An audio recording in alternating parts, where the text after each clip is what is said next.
Hello everyone, I'm Ramesha and today I will do a video on the Bois makak.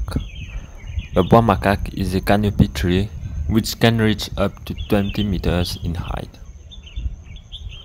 The species is endemic to Mauritius and Île de la Réunion. We can come across this species in sub-humid forest and upland wet forest. The conservation status of this species is vulnerable due to invasive species and deforestation.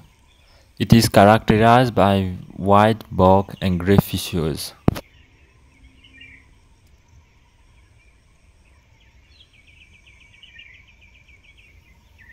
It has whorls leaves with prominent cream midrib, densely knitted venation on underside.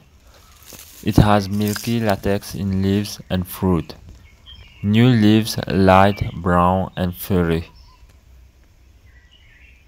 The fruits look like green olives.